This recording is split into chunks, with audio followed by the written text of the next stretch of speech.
திருச்சிற்றம்பலம். சீனம் செய்த நஞ்சுண்ட தேவர் பிரானே, பூனம் செய்த நெஞ்சிடை போற்ற வல்லார், ஒற்பனம் செய்த வாழ்நுத வாகனும் அங்கே, ஈனம் செய்த மான் போல் இணங்கி நின்றானே. சிவனை மறந்து நெடுநாள் வாழ வேண்டும் என்னும் கெடு நினைவால் மாலுற்று, மாலை தலைமையாக கொண்டு பால் உற்ற பிறவிக்கடலை கடைந்தனர் தேவர்கள். ஒரு காலத்தில் இந்திரன் துர்வாஜ முனிவர் அளித்த மலர் மாலையை அலட்சியமாக தன்னுடைய யானைக்கு அணிவித்தான். யானை அதை தன் தும்பிக்கையால் பீய்த்து எறிந்ததை பார்த்த முனிவர் கடும் கோபம் கொண்டு தேவர்களின் வலிமையும் அதிர்ஷ்டமும் மறைந்து போகும்படி சாபமளித்தார். அந்த சாபத்தின் மூலம் தேவர்கள் மிகவும் வலிமை குறைந்தவர்கள் ஆகிவிட்டனர். எல்லா அண்ட சராசரமும் அசுரர்கள் ஆட்சிக்கு கீழே வந்தது. தோற்று போன தேவர்களின் வலிமையை மறுபடியும் மீட்டு கொண்டு வர திருமால் அவர்களுக்கு பார்க்கடலை கடைந்து அமிர்தத்தை பெறுமாறு பரிந்துரைத்தார். மேலும் தான் ஆமை அவதாரம் கொண்டு மந்திரமலை பார்க்கடலுள் மூழ்காமல் இருக்க அதை தாங்கி நிலைப்பெற செய்து ஆதிசேஷனின் சகோதரனான வாசுகி எனும் பாம்பை கயிறாக பிணித்து தேவர்கள் வாலையும் அசுரர்கள் பாம்பின் தலையையும் பிடித்து பார்க்கடலை கடையுமாறு பணித்தார். ஏகாதசி அன்று இரவு முழுவதும் தூங்காமல் பார்க்கடலை கடைந்தார்கள். கடல் கடையப்படும் போது பல பொருட்கள் வெளிவரத் தொடங்கின. முதலில் மிகவும் கொடிய ஆலகால விஷம் வெளிவந்து தன் நெடியால் எல்லோரையும் தாங்கி பலரை மயக்கமடைய செய்தது. தேவர்களின் துன்பங்களை போக்க சற்றும் யோசிக்காமல் சிவபெருமான் ஆலகால விஷத்தை தன் வாய் வழியே வருக ஆரம்பித்தார். பார்வதி தேவி சிவபெருமானின் கழுத்து பகுதியை பிடிக்க அந்த விஷம் சிவபெருமானின் கழுத்திலேயே தங்கியது.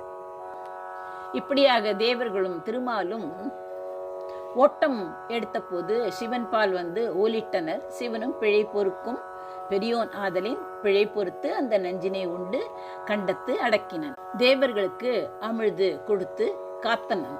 அத்தகைய முதல்வனே, திருத்தப்பட்ட மனத்தின் கண் தொழுதற்கு வல்ல தொண்டர்க்கு உலகுயிர் எல்லாம் படைத்து வளர்த்து அருள் கன்னியாகிய அம்மையை ஒரு பக்கத்தே உடைய சிவபெருமான் அப்பொழுதே தன் இனத்தை நாடும் மான் போன்று அவர்களுடன் இணங்கி நின்று அருளினான் என்ற கருத்தை தெரிவிக்கிறது இந்த பாடல். புனம் செய்த என்றால் திருத்தப்பட்ட, உற்பனம் செய்த வாழ்நுதல் பாகன், அகிலம் படைத்த ஆதி பகவன். இனம் செய்த மான் போல், இனத்தோடு கூடிய பார்வை மானை போல. இப்பொழுது இதன் தத்துவத்தை காணலாம். யோக மார்க்கத்தால் நற்குணங்களையும் தீய குணங்களையும் சீர்படுத்தினால் மரணத்தை வென்று பெருவாழ்வு பெறலாம் என்பதே. பிரபஞ்ச வெளியில் இருந்து உடலுள் மூச்சாக வரும் காற்றை நெறிப்படுத்தி மூலாதாரத்தில் பாம்பாக சுருண்டு கிடக்கும் குண்டலினி என்னும் சக்தியை ஆதார தளங்களில் நிறுத்தி உரிய முறைப்படி அஷ்டாங்க யோகமாக செய்வது வாசியோகம். மேருமலை முதுகுத்தண்டை குறிக்கிறது. முதுகுத்தண்டின் இரு பக்கமும் செல்லும் இடைக்கலை பிங்களை நாடி வழியே மூச்சுக்காற்று சதா ஓடிக்கொண்டிருக்கிறது. மந்திரமலை என்பது பிரணவ மந்திரம் அல்லது குண்டலினி சக்தியை மேல் நோக்கி எழச் செய்யும் மந்திரம். இதன் உச்சரிப்பால் இடைக்கலை பிங்களை வழியே மாற்றி மாற்றி ஓடும் மூச்சுக்காற்று சுஷு முனையை நாடி வழியாய் மேலே எழுகிறது.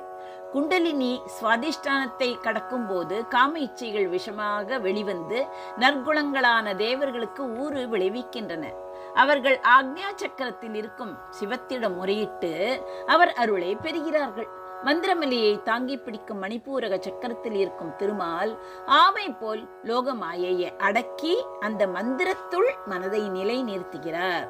குண்டலினி சக்தி மேலே ஏறி சகசிராரத்தை அடைகிறது. அசுரர்கள் வெளியேறுகிறார்கள். மனம் பஞ்சேந்திரியங்கள் சிவத்திடம் ஒடுங்க காமம் அடங்கி சக்தி எழும்பி அமுதம் சுரக்கிறது. நன்றி, வணக்கம். உமா பாலசுப்ரமணியன்.